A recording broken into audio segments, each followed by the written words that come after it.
Captain Taeho Kim stared at the view screen with wide eyes. The alien ship was massive, easily 10 times the size of his vessel, the Soul's Pride.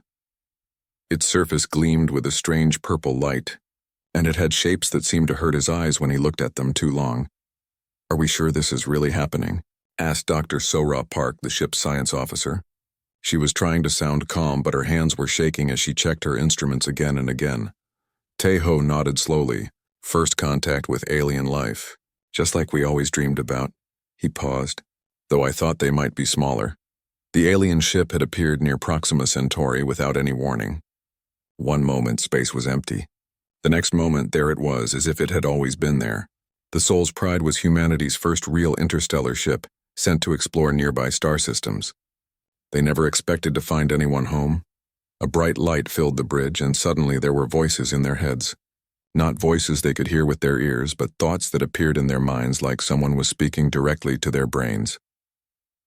"Small creatures of the third planet," the voice said inside their heads. "We are the hegemony. We rule this galaxy. You will come aboard our vessel." Taeho looked at his crew. They all looked scared, but they were good people. He had trained with them for years. "Send a reply," he told the communications officer. "Tell them we're from Earth and we come in peace." "They cannot hear sound waves," Sora said, checking her readings. "I think they only communicate with their minds." The alien voice came again. "We will bring you aboard. Do not resist." Before anyone could react, a blue beam surrounded the Soul's Pride. The ship began moving toward the alien vessel, even though their engines were turned off. Taeho tried to fire the reverse thrusters, but nothing worked. They were being pulled in like a fish on a line. The alien ship opened like a flower. Inside was a bay so large that dozens of ships like theirs could fit easily. As they were pulled inside, Taeho saw other ships from different worlds. Some looked like they had been there for a very long time. "Captain," Sora whispered, "I'm reading at least 12 different types of alien technology in this bay. They're not just one species. They're some kind of alliance." The Soul's Pride was placed gently on a landing platform. Through the view screen, they could see the bay filled with a breathable atmosphere. Dozens of different alien creatures were walking around, all wearing the same type of uniform. "Humans of Earth," the voice came again. "Exit your vessel."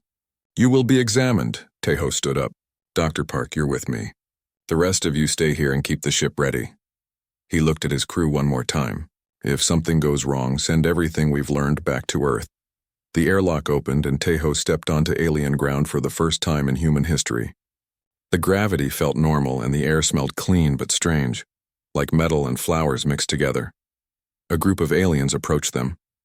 The leader was tall and thin, made of what looked like living crystal. Its body changed colors as it moved, shifting from blue to purple to green. Behind it walked creatures that looked like giant insects, beings made of flowing liquid, and things that Taeho couldn't even describe. "I am High Command Vrex of the Vorthak Empire," the crystal being said, its thoughts appearing in their heads. "We lead the galactic hegemony. You are the first of your kind we have met." Taeho tried to think his response, hoping they could hear him. "I am Captain Taeho Kim of Earth. We're explorers. We come in peace." The crystal alien's colors shifted to what might have been amusement. "Peace. Yes, all new species speak of peace." It walked in a circle around them, examining them like they were insects. "Tell me, humans, what makes you special? What power do you possess?" Sora stepped forward. "We're good at solving problems. We work together. We build things and explore new places." High Command Vrex's colors darkened. "But what power? Can you move objects with your mind?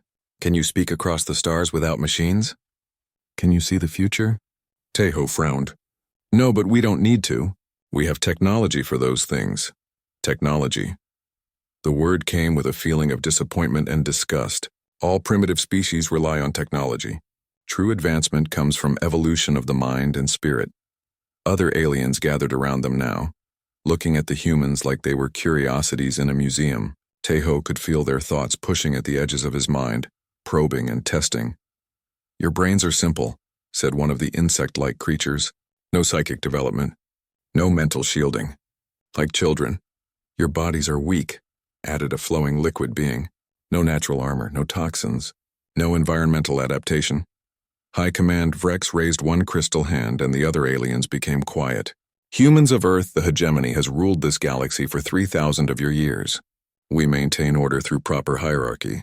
Each species has its place based on their capabilities and evolution. The crystal alien's color shifted to a cold blue. You are clearly a primitive species. Your minds are undeveloped. Your bodies are fragile. Your technology is basic.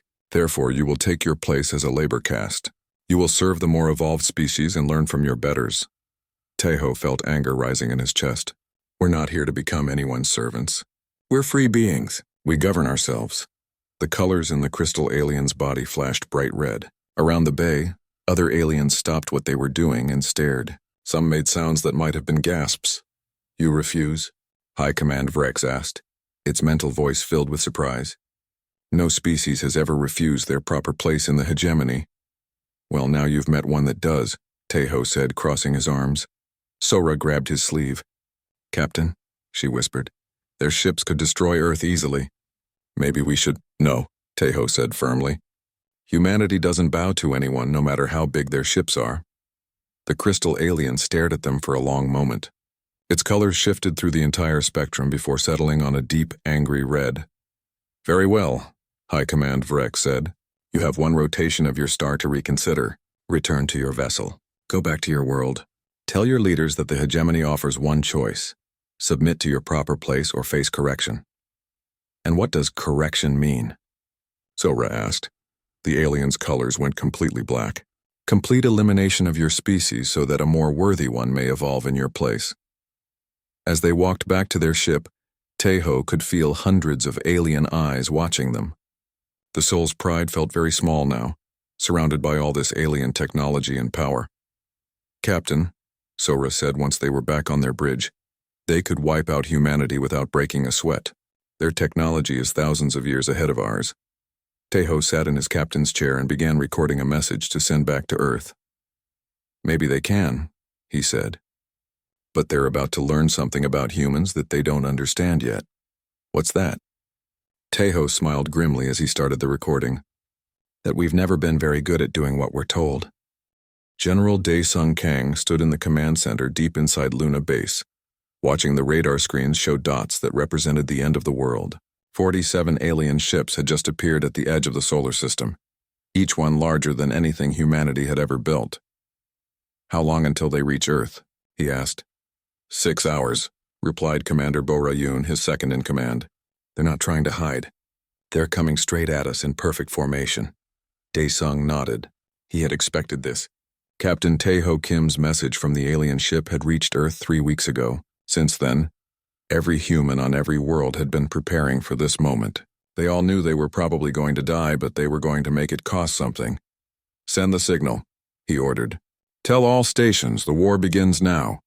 Across the solar system, hidden bases came to life. On asteroids that looked empty, weapon systems powered up. Ships that had been drifting silent and cold suddenly fired their engines. Space stations that appeared to be mining equipment revealed their true nature as fortress weapons. The alien fleet moved forward like a wall of death. Their ships were beautiful and terrible, covered in the same crystal material as their leaders. They flew in perfect formation, like they were performing a dance instead of going to war. High Command Vrex stood on the bridge of the lead ship, watching the small blue world grow larger. The primitive humans had refused the hegemony's generous offer of servitude. Now they would learn what happened to species who forgot their place.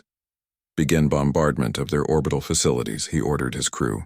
Minimal damage to the planet's surface. We will need it for more worthy species after we remove these humans. The alien fleet spread out into attack formation, just like they had done 1,000 times before against 100 different worlds. Their weapons charged up, ready to destroy the human space stations in neat, efficient patterns. Then everything went wrong. The first sign of trouble was the explosion that tore through the hull of a hegemony destroyer. It had been flying over what looked like a dead asteroid when suddenly the asteroid opened up like a flower and fired a massive railgun directly into the alien ship's belly. What? High Command Vrex started to say, but then 3 more explosions lit up space as more hidden bases revealed themselves. The aliens found themselves being shot at from directions they hadn't even been watching. They're hidden in the asteroid belt, shouted one of his officers. Dozens of weapon platforms. But that was just the beginning. As the hegemony fleet turned to deal with the asteroid bases, small human ships came at them from every direction. They didn't fly in formation like civilized species were supposed to. Instead, they darted around like angry insects, never staying in one place long enough for the alien weapons to lock onto them. Commander Bo Ra-Yoon piloted her fighter through the chaos, her heart pounding as she dodged beams of energy that could have vaporized her ship. The alien vessels were huge and powerful, but they turned slowly. She could zip around them, hitting weak spots and flying away before they could respond. "Go Squadron, this is Luna Base," came General Dae-sung's voice over the radio. "The big one in the center is their command ship. Everything else is following its orders." "Understood," Bo-Ra replied, spinning her ship to avoid a blast that would have cooked her alive. "All pilots form up on me. We're going to try something stupid." The human fighters swarmed toward the alien command ship like a cloud of angry bees. The hegemony vessels tried to protect their leader, but they had never fought an enemy that attacked from everywhere at once. Their tactics were based on formal battles between organized fleets, not this madness. Dr. Woo Jin Nam watched from his laboratory as his quantum mines began to work. The mines were his invention, bombs that could phase in and out of normal space. The alien shields were designed to stop energy beams and solid projectiles, but they couldn't stop something that existed halfway between dimensions. One by one, hegemony ships began to experience internal explosions as the quantum mines materialized inside their hulls. The aliens had never seen technology like this before. In their minds, there were rules to warfare, and humans seemed to be breaking every single one. Captain Jenna Song flew her stealth fighter directly at the largest alien ship. Her vessel was coated with materials that made it nearly invisible to most sensors. As far as the aliens knew, empty space was flying toward them. She got within 50 meters of the alien hull before they detected her. By then it was too late. "For Earth," she whispered, and activated every explosive device on her ship. The blast tore a hole in the side of the command vessel. Atmosphere rushed out and alien crew members were sucked into space. High Command Rex watched in horror as primitive humans flew their ships directly into his fleet, turning themselves into guided missiles. "They're killing themselves to hurt us," one of his officers said, its crystal body flashing colors of fear and confusion. "What kind of species does that?" "A desperate one," Rex replied, but he wasn't sure anymore. "These humans didn't fight like desperate creatures. They fought like they were enjoying it." The battle raged for 6 hours. When it was over, 13 hegemony ships were destroyed or badly damaged. The human losses were higher in numbers, but most of their ships were small fighters. They had hurt the aliens much worse than anyone expected. General Dae-sung looked at the damage reports with grim satisfaction. They had lost over 2,000 brave pilots and gunners, but they had also proven something important. The hegemony could bleed. High Command Rex stared at the tactical display in shock. His perfect fleet was scattered and wounded. Worse, the surviving humans were already regrouping, preparing for another attack. This wasn't how wars were supposed to work. Primitive species were supposed to surrender after the first demonstration of superior force. "Sir," one of his officers reported, "we're receiving a transmission from the humans." "Put it through," Rex ordered. General Dae-sung's face appeared on the alien screens. He looked tired but determined. "This is General Dae-sung Kang of Earth Defense Force. I have a message for your hegemony." Rex's colors shifted to attention. Perhaps the humans were ready to surrender after all. "You came here thinking we were just another species to push around," Dae-sung continued. "You thought we'd give up after you showed us how big your ships are. You were wrong." The general leaned forward and his eyes were cold as space. "We've been fighting wars on Earth for thousands of years. We've learned things about combat that you can't imagine. You want to fight humans? Fine. But understand this. We don't fight to win battles. We fight to win wars. And we will do whatever it takes." The transmission ended, leaving the bridge of the command ship in silence. High Command Rex realized with growing horror that they had made a terrible mistake. They had expected to fight a primitive species with simple weapons and simple tactics. Instead, they had attacked something much worse. Humans who had learned to make war into an art form. "Send a message to the Hegemony Council," he ordered his communications officer. "Tell them we need reinforcements. Many reinforcements." But even as he gave the order, Rex wondered if reinforcements would be enough. The humans had fought with a viciousness he had never encountered before. They treated their own lives as weapons to be spent for advantage. What kind of species had they awakened? Dr. Yoonji Seo sat across from the alien prisoner in a room deep inside Luna Base. The creature was one of the insect-like beings from the Hegemony fleet, captured when its ship was damaged in the last battle. Its compound eyes reflected the light in strange patterns, and its 4 arms were locked in restraints that could hold back a charging bull. "Tell me about your homeworld," Yoonji said calmly, as if they were having tea instead of conducting an interrogation. The alien's mental voice was full of anger.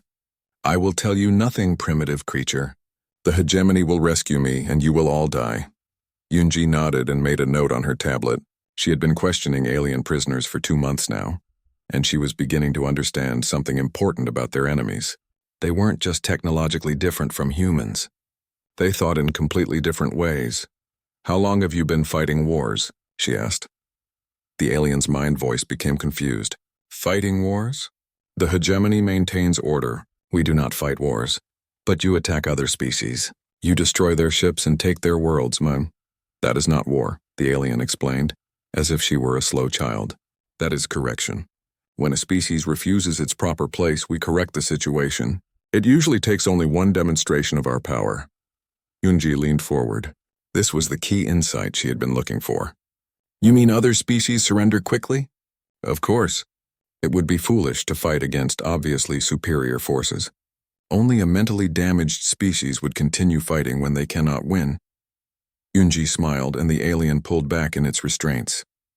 There was something in that human expression that made its primitive brain feel afraid, even though it couldn't understand why. "Thank you," Yoonji said. "You've been very helpful." She left the interrogation room and walked quickly to the command center, where General Dae-sung was planning the next phase of their defense. Officers from every branch of Earth's military were gathered around holographic displays showing enemy positions. "General," Yoonji said, "I know why we're winning." Dae-sung looked up from a tactical display. "Winning? We've lost half our fleet and they're calling in reinforcements from across the galaxy." "That's exactly why we're winning," Yoonji explained. "The Hegemony has never fought a real war before. For 3,000 years, they've just been bullying species that give up quickly. They don't know how to handle an enemy that refuses to quit." She activated her own display, showing psychological profiles of the captured aliens. "Look at this. Every species in the Hegemony is specialized for one thing. The crystal beings are administrators. The insect creatures are soldiers. The liquid ones are engineers. They've organized their entire civilization around everyone knowing their place and staying in it."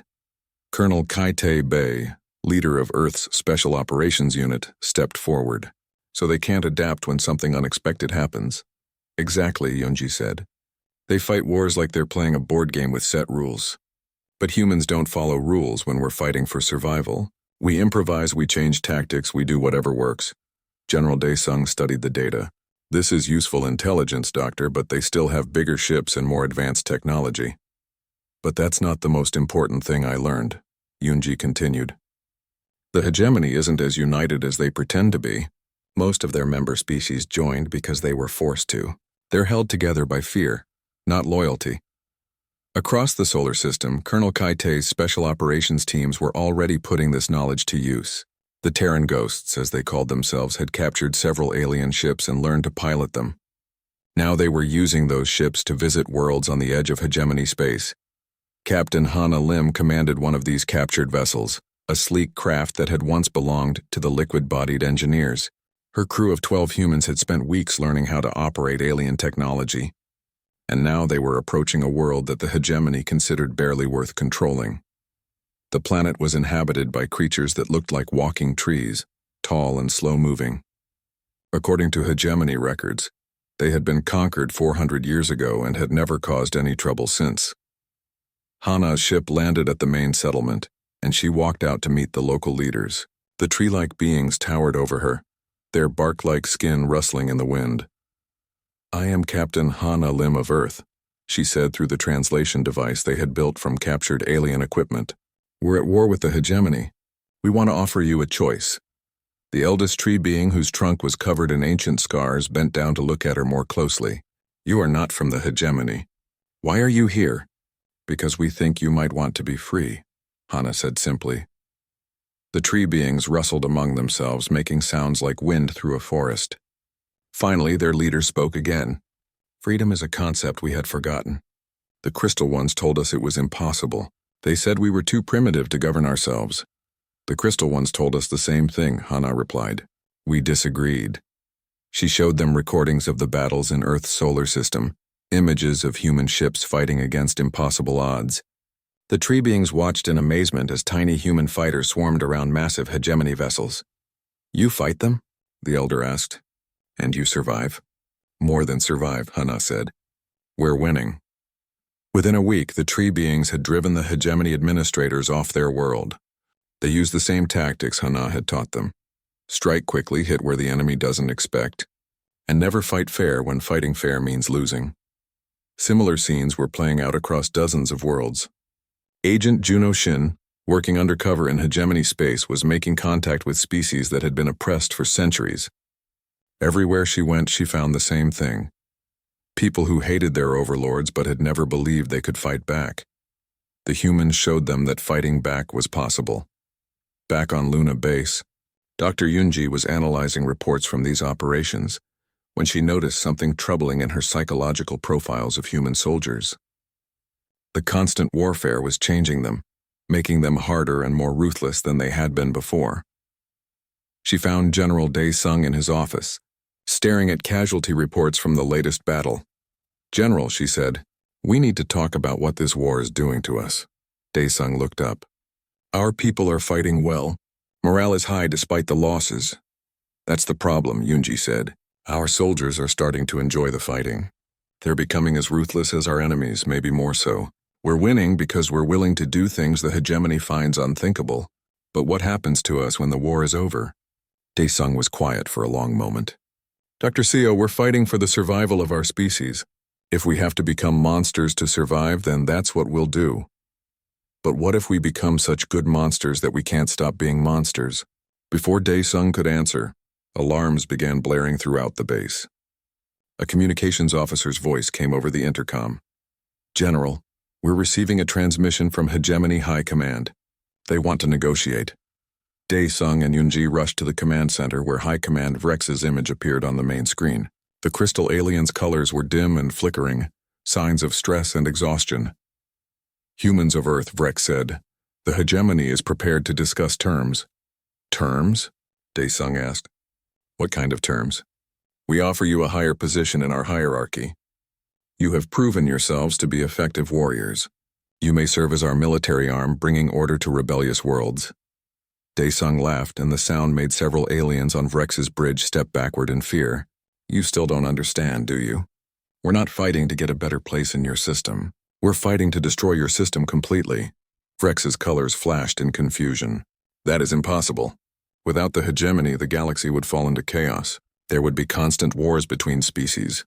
Maybe, Dae-sung said, but at least they'd be free wars, fought by free people instead of this slavery you call order. The transmission ended, and Dae-sung turned to his staff. Send word to all our allies. The hegemony is getting desperate. That means it's time to hit them even harder. Dr. Yunji watched the preparations begin and wondered if they were saving the galaxy or teaching it new ways to destroy itself. The humans had proven that the hegemony could be beaten, but in doing so, they had also proven that anyone could be beaten if you were willing to pay the price. The question was, what kind of galaxy would be left when the fighting was over? Admiral Taeho Kim stood on the bridge of the battleship New Seoul, watching as another hegemony world burned in the distance. 5 years had passed since his first meeting with the crystal aliens, and everything had changed. The small diplomatic captain was now an admiral, commanding a fleet of ships from a dozen different species, all united in their hatred of their former masters. Admiral, reported Commander Yuna Choi, his tactical officer, the Vorthak defense fleet is retreating. The planet's orbital defenses have been destroyed. Taeho nodded. It was getting easier each time. The hegemony forces were spread too thin, trying to hold together an empire that was collapsing from within. Every month brought news of new rebellions, new worlds declaring independence, new species joining the alliance that humans had started almost by accident. Any word from General Park's Biological Warfare Division? He asked. The bacterial deployment was successful, Yuna replied, checking her reports. The hegemony's food production facilities on 3 worlds have been contaminated. They'll be dealing with famine for months. Teho felt a brief moment of guilt. Commander Sora Park had become General Sora Park, and her weapons were things that would have horrified the diplomatic crew of the Old Soul's Pride. She had weaponized Earth's bacteria and viruses against alien immune systems that had evolved in clean, controlled environments. Entire worlds were becoming uninhabitable for hegemony species, not because of bombs or guns, but because of microscopic life forms that their bodies couldn't fight. It was effective. It was also terrifying. "Sir," came a voice from the communications station. "We're receiving a message from Marshal Lee on Earth, Priority 1. The main screen flickered and Marshal Hyun-Woo Lee appeared. The former admiral looked older than his years, worn down by the weight of commanding a war that had grown far beyond anything they had imagined. "Teho," the marshal said, "we've received intelligence from our agents in the core worlds. The Hegemony Council is planning something desperate." "How desperate?" Teho asked. "They're going to try to destroy Earth," Lee replied. "Not invade it, not occupy it. Completely destroy it. Turn the entire planet into dust." The bridge of the new soul became deadly quiet. Every human officer understood what that meant. Earth wasn't just their homeworld anymore. It had become the symbol of resistance, the proof that the hegemony could be defeated. If Earth died, the rebellion might die with it. "How much time do we have?" Teho asked. 3 weeks, maybe less. They're gathering their remaining battle fleets from across the galaxy. Everything they have left. Teho looked around his bridge at officers from 6 different species, all of whom had learned to trust human leadership in the fight against their former oppressors. "Then we finish this now. Send a message to every rebel fleet in the galaxy. Tell them it's time for the final battle." Across hegemony space, the call went out. From the tree beings who had been the first to rebel, to the crystalline miners who had broken their chains just months ago, to species that humans had never even met, but who had heard the stories of Earth's defiance. They all began moving toward the Vorthak home system, the heart of the hegemony. High Command Vrex stood in the Grand Assembly Chamber on Vorthak Prime, surrounded by the leaders of what remained of the hegemony. His crystal body had lost much of its luster over the past 5 years. Where once he had shown the bright, confident colors of absolute authority, now he flickered with the dim hues of desperation and fear. "The humans must be stopped," he announced to the gathered leaders. "They have infected the galaxy with their madness. Everywhere they go, order collapses and chaos follows." One of the insect-like military commanders clicked its mandibles nervously. "Our forces are scattered across 2,000 worlds trying to contain rebellions. If we gather all our ships to destroy Earth, we leave ourselves defenseless here." "Then we will be defenseless for a few weeks," Vrex replied. "But if we do not eliminate the source of this disease, we will have no empire left to defend." The liquid engineer being rippled with uncertainty. "The humans have allies now. If we attack Earth, they will come for us."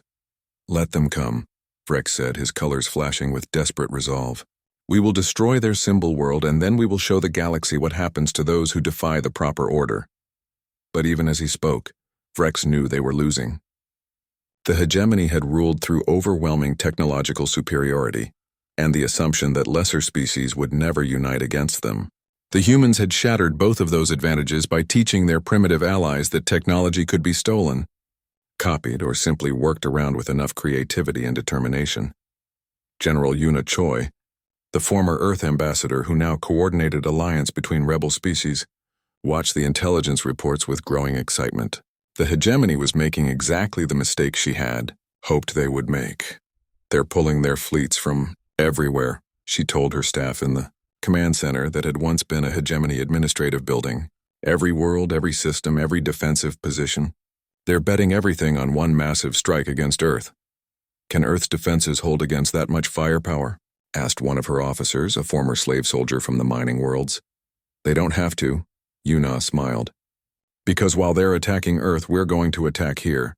She pointed to the tactical display showing the Vorthak system. The heart of their empire left nearly undefended. "If we can take Vorthak Prime, the war is over."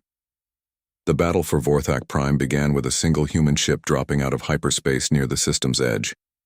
It was a small courier vessel, the kind used for carrying messages between worlds. It broadcasted a simple transmission on all frequencies. This is Captain Jinnah Song of the Terran Republic and the Free Species Alliance. We have come to end the hegemony. Any being who wishes to surrender will be treated according to the laws of war. Any being who wishes to resist will discover what humans do to slavers. The message was heard across the system, on every world and space station. Within hours, as more and more rebel ships appeared, something unprecedented began to happen. Hegemony forces began surrendering, not all of them. The true believers, the ones who had profited most from the old system, fought with desperate fury. But many others, especially those from species that had been conquered rather than founding members, simply stopped fighting. The siege of Vorthak Prime lasted 8 months, but not because the defenders were particularly strong. It lasted because Admiral Tejo decided to surround the world and wait. Every day, more ships switched sides. Every week, more worlds declared independence. The hegemony wasn't just losing battles. It was losing the will to exist. High Command Vrex stood in his crystal palace, watching the rebel fleets fill the sky outside his windows. His great plan to destroy Earth had failed when the human homeworld proved to be better defended than he had expected, and his fleets had been met by rebel forces at every turn. "Sir," one of his few remaining officers reported, "the humans are requesting a meeting." "I will not surrender to primitives," Vrex replied, his colors dim and flickering. "Sir, with respect, they're not primitives anymore. They've unified half the galaxy against us. Their technology now rivals our own, and their tactics—" The officer paused. "Sir, they fight wars the way we never learned to." When Admiral Tejo finally met High Command Vrex again, it was in the same crystal chamber where they had first encountered each other years before. But this time Tejo wore the uniform of a fleet admiral, and he was surrounded by officers from 17 different species. "You have won," Vrex admitted, his crystal body completely colorless now. "What are your terms?" Tejo looked at the broken alien leader and felt something that surprised him. Pity. The hegemony is dissolved. All conquered species are free to govern themselves. War criminals will face trial, and you personally will spend the rest of your life thinking about what you did to the galaxy. "And then what?" Vrex asked. "Without the hegemony to maintain order, there will be chaos. Wars between species. The galaxy will tear itself apart." Tejo nodded slowly. "Maybe. Or maybe people will learn to settle their differences without enslaving each other. We're willing to take that risk."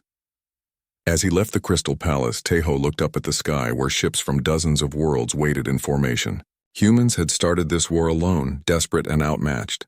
They were ending it as leaders of the largest alliance in galactic history. But Dr. Yunji Seo's warning from years ago still echoed in his mind. What kind of people had they become in the process of winning? That was a question for peacetime to answer.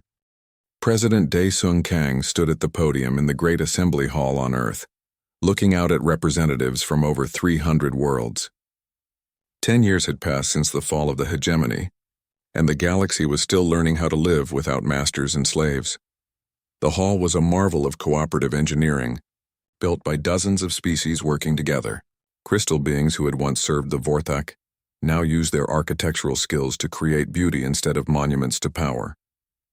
The insect-like warriors had become builders and engineers. Even some of the former hegemony leadership, those who had proven they could change, worked alongside their former victims to create something new. "Friends and allies," Dae-Sung began, his voice carrying to every corner of the vast chamber. 10 years ago, humanity was unknown to most of you. We were a small species on a small world, bothering no one. Today we gather to sign the Terran Accords, the foundation of our new galactic community. In the audience, Admiral Tejo Kim sat with other human officials.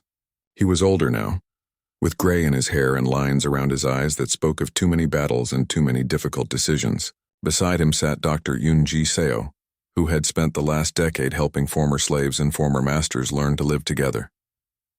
The old hegemony ruled through fear and hierarchy. Dae-Sung continued. They taught that some species were naturally superior to others, that the strong had the right to rule the weak. We have learned a different truth, that freedom and cooperation make everyone stronger. Chancellor Bo-Ra Yoon, representing the Free Species Alliance, rose from her seat. The former Luna base commander now led an organization that helped newly independent worlds establish their own governments.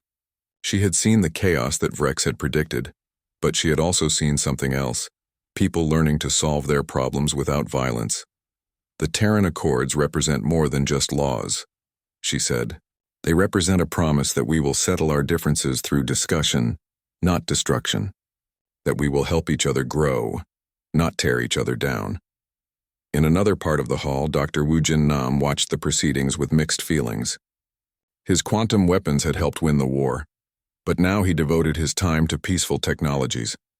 He had built hospitals that could exist in multiple dimensions, allowing doctors to treat patients without ever opening them up. He had created communication networks that connected worlds across the galaxy in ways the hegemony had never imagined. But he also remembered the weapons they had built, the terrible things they had done to win. Victory had come at a price that was still being paid. Admiral Gina Song commanded the combined fleet, the peacekeeping force that patrolled the space lanes between worlds. Her ships bore the flags of 50 different species, and her crews had learned to work together despite their differences. When conflicts arose between worlds, they didn't send armies. They sent mediators and negotiators backed by the quiet threat of overwhelming force if diplomacy failed. It usually didn't fail. The galaxy had learned what happened when humans were pushed too far. "We have built something new," President Dae-sung said as he prepared to sign the accords. "Not perfect, but better than what came before. A galaxy where every species has the right to determine its own future." But even as he spoke the words, Dae-sung knew they weren't entirely true. Humanity hadn't just defeated the hegemony. They had replaced it. The Free Species Alliance followed human military doctrine. The new laws were based on human concepts of justice. The peacekeeping fleet was commanded by humans. They had become the very thing they had fought against, the dominant species in the galaxy. The difference, he told himself, was that they tried to use that dominance responsibly. When worlds quarreled, human mediators helped them find peaceful solutions. When new species were discovered, they were offered membership in the alliance as equals, not as subjects, but equality was hard to maintain when one species had proven capable of destroying galactic empires. After the ceremony, as representatives from hundreds of worlds celebrated the new accords, Dr. Yunji found herself walking through the gardens that surrounded the assembly hall.